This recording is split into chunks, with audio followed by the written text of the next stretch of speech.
Welcome to another edition of the Black Perspective on the Black Information Network. The 2024 presidential election has had a lot of changes over the past week, with President Biden stepping down as the Democratic nominee and Kamala Harris being nominated to take his place. Kevin Brown talks with Ohio Representative Joyce Beatty about this week's events. This is Kevin Brown on the Black Information Network, and we have a very special guest joining us, Congresswoman Joyce Beatty, a native of Ohio who has a strong history of what we are about to talk about. Since 2013, Congresswoman has been proudly representing Ohio's 3rd Congressional District. Thank you for joining us, Congresswoman. I appreciate you taking time out of your busy schedule, considering what's been going on.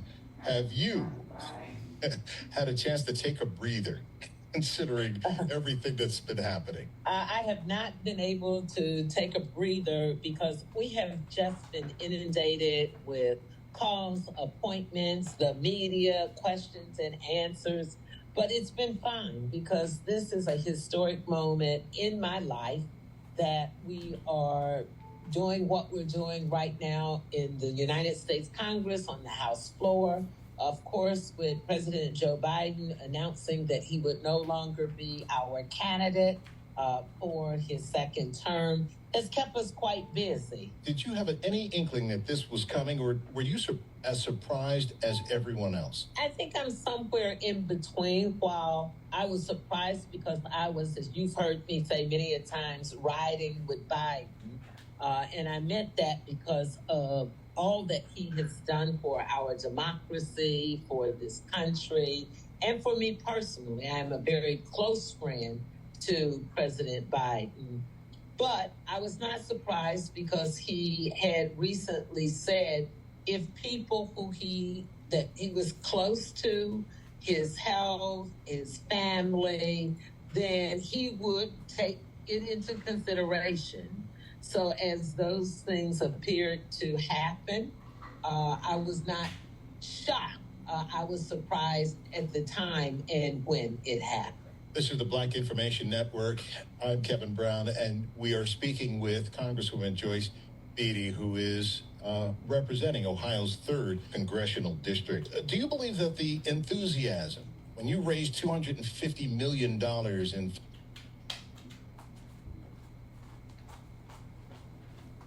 days, can help you in Ohio, affect the down ballot candidates in Ohio? Absolutely.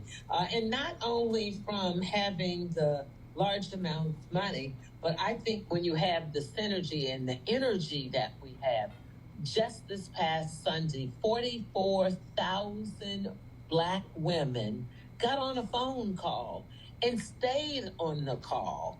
And they were so excited.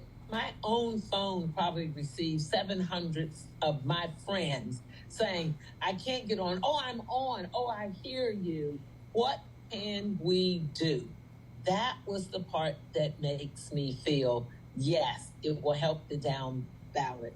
Because we're also doing an education and awareness campaign, letting people know every election is important. If you want to think about your child and what they're doing in the educational system or what's happening with the school they attend, then you need to vote for those individuals on the school board.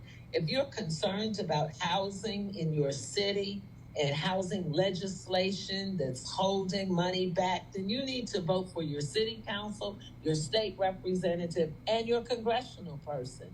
And then when you complain about what's happening in our criminal justice system, when you're complaining about women's reproductive rights, you need to vote not only for your U.S. congressperson who writes that, but you need to vote for your judges.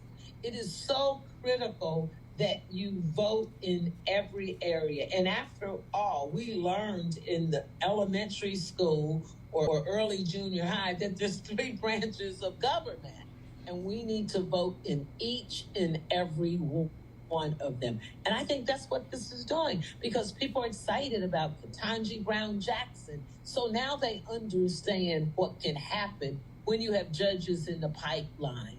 They understand now why it's important to vote for your prosecutor and your district attorney, folks, because now They're looking at someone who is running for president of the United States that was a prosecutor, that was a district attorney, that served in Congress in the United States Senate.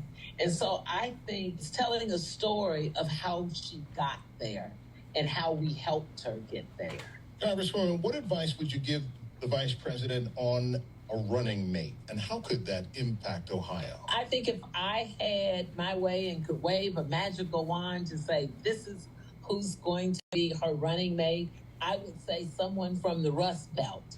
I would say someone from the Midwest region, someone that would complement her, that while she is so proficient in so many areas, I think it was very unique that Barack Obama had Joe Biden because of his experience in the United States Senate in foreign affairs. So I think for her to have someone, whether it's military, looking at the issues we have out, someone that's environmental, someone that could complement her also demographically. I think it's important to have someone. She's the West Coast. So let's look at the southern states, or obviously I'm from the Midwest. I'd love to see someone in the Ohio, Pennsylvania, Kentucky area, just to make it a little more well-rounded.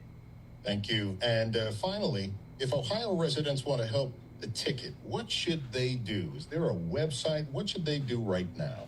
I think the very best thing is, one, for them to get registered to vote. Anyone that's listening, to do that. Early vote will be coming up in 90 some days or sooner. So we should do registering people to vote. We should do early vote. And of course, we should vote. If people want to volunteer, we need to let them know that you can volunteer, whether it's knocking on doors, passing out yard signs, making phone calls, that they should call in and be able to do that.